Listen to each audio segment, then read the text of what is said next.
Hello and welcome. These are horse racing selections for Wednesday, the 12th of April. I am Flat Cap Callum and I'm hoping you are all very, very well. All right, if at first you don't succeed, try again. We're trying again and we're going to go deja vu for Wednesday selections. So, identical bet to Tuesday. So, five horses. We've done it as a lucky 15, a lucky 31, and a double. So it's an identical bet to Tuesday's bet. So that is coming up. Before we do that, I'll whiz through how we got on Tuesday. Excuse me. Genuinely just trying to kind of keep it nice and quick and easy today. So we didn't have any joy on Tuesday. One place for everyone, two if you were Sky Bet or 365 or a couple of other smaller bankers like Unibet or something like that. Trally Hills, that came in fourth. Gallant effort. Little Joe, just I don't know whether the jockey went over to the rail. They sometimes do, or whether the horse took the jockey there. But there's no way they were making up the ground there. So that was done. Bringers Paradise was a poor run. Then I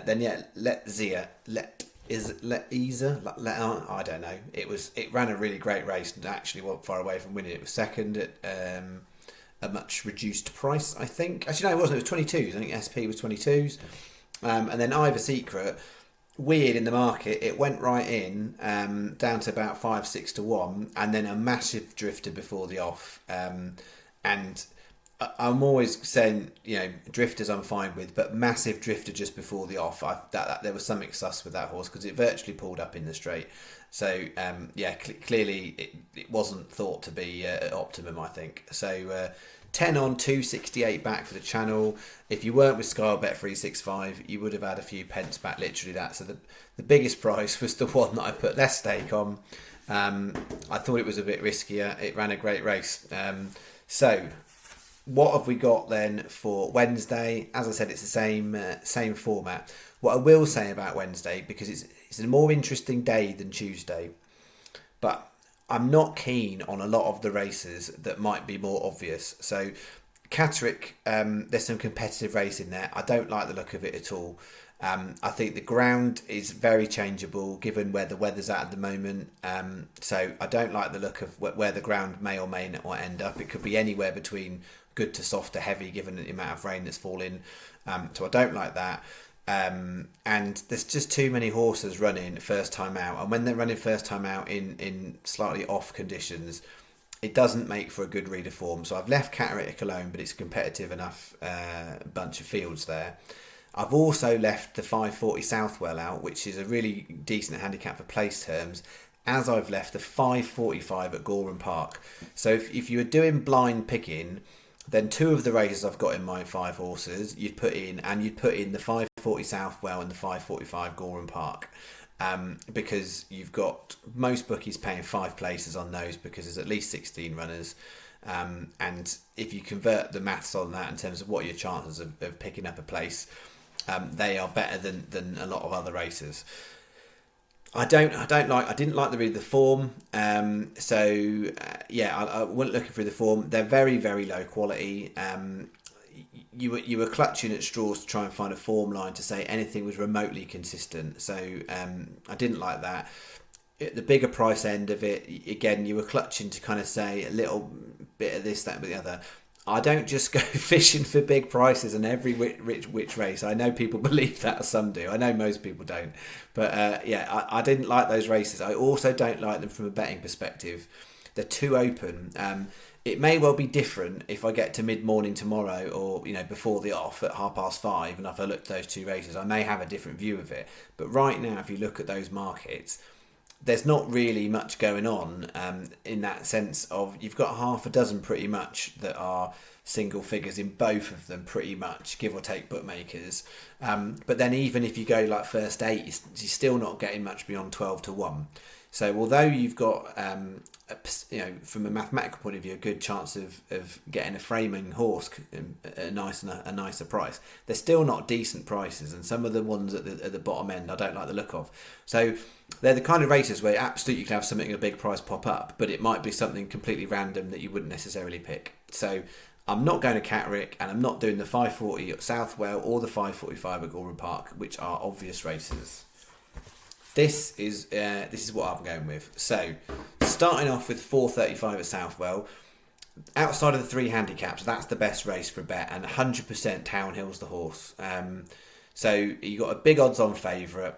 On form, Townhill is second best horse in terms of performances. Last time out, for whatever reason, it ran a bad race. Now, whether that is it just ran a bad race and it will bounce back, because its form of its previous hurdle run, its bumper run and its point-to-point run were all decent enough that horse would come framing in this race, given what everyone else has done. Last time out, it ran terrible. Now, this is its last race before it will get a handicap mark, so you could argue, are they running it lower so it comes in with a lower handicap mark? That can happen in this kind of race. But on ratings-wise, and on what it's done, the favourite looks like it's on a progressive cycle, but absolutely, given what that horse has done already, they're actually a lot closer than odds on and 16-1. So Townhill, very easy pick in that race. It may well finish down the field because you've got to take a risk on some of these races that they aren't trying. And last time out, it didn't run so well, which is exactly why the price is big. But I can't see that price staying, and I would be really surprised if it's not single figures in the morning. So certainly buy the off. So Townhill's in there, 435. Then we've got 505 Southwell, Langley 100. I like the look of the horse's form, and I like the fact that they've got the claimer on there, Elizabeth Gale. She's seeming to be quite a competent jockey. So yeah, I like that horse. Then we're going 545 Gowran Park, which is the other race. So outside the 2 I missed, and that's the other decent handicap. And Rockview Roman's my horse there, 100%. It's the slightly bigger price of the day because I've got 2 16s and I've got an 18-1, but it's better than that in terms of there's more points I would chase that down to. Whereas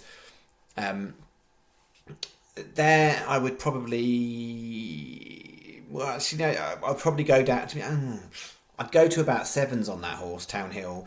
Rockview Roman, probably similar, so I'd say that's why it's slightly edging it. So Rockview Roman, I would go down that low. I think that's a big price for that horse.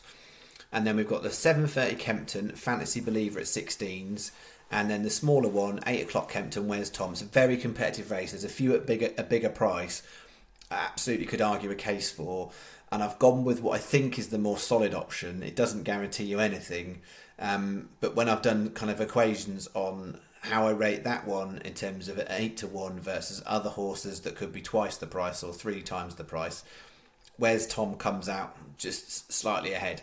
So what I've got there is a 10p each way, lucky 31 on all 5. So same as yesterday, all 5, 10p each way, lucky 31. Then I'm going to lucky 15 on what I think are the best 4. Now, yesterday, I hold my hands up. I got that. I mean, I did get it wrong. The results that I got it wrong, but I also, in hindsight, I was like, it's the biggest price. Why, that was not a sensible move. I might have questioned the value and it might have been risky, but that wasn't a sensible move. So 10p each way, lucky 15 on the first 4. It's not ideally how you'd want to design it because it means we've got a lot less running on this last leg, but by far and away, those 4 are better than Where's Tom. And then we've got a 40p each way double on what I believe are the best 2. It was quite close between Fantasy Believer and Townhill for second best. So we've got a 40p each way double on Rockview Roman and Fantasy Believer. So that is our bet. Now, good thing is here for those of you who are challenged by what bookmaker you can use, we've got the same place terms. So 3 places, 4, 5, 4 and 4 with 365, Coral, Sky, Hills, Betfred. 365 and Coral, if you do it in the morning, 365 in the morning, you'll get Bog for the accumulator. Betfred, if you do it at the right time, you'll get best price guaranteed. Coral, you'll get best price the night before, but whether you can put the bet on the night before, I don't know. I haven't tried. They allow you Bog the night before, but only on singles, usually. They don't seem to let you do that on the accumulators. So that is the bet. it's there. Take it or leave it. I'm not everyone's cup of tea. We know this. You know, got heckled today before the last horse had run. I mean, it ran awful, but at least wait till the end. Let them all run. But yeah, that's that. All right, so I shall now be back on the vids Friday night for my Grand National video. Doing a lot of Grand National research on Monday night. Got a shortlist down. I've got my main shortlist. I've got my if they make the cut shortlist. I've got the soft ground only shortlist, and I've got the miraculously if it happened to be good ground only shortlist. So yeah, I tend to with the Grand National go through it a few times. So I'm happy with where the list is at now. I'll then go back through it again on Friday, ready to do Friday's vid. So not sure what time it's going to be. It'll probably be a late upload on Friday night for Grand National. Yeah, that will be that. And then usual gig, I'll be back on freebets.com Saturday morning as well. So no videos for Thursday or Friday selections, but I may put something in the comments if I find anything I like, which will be on the comments from this video. All right.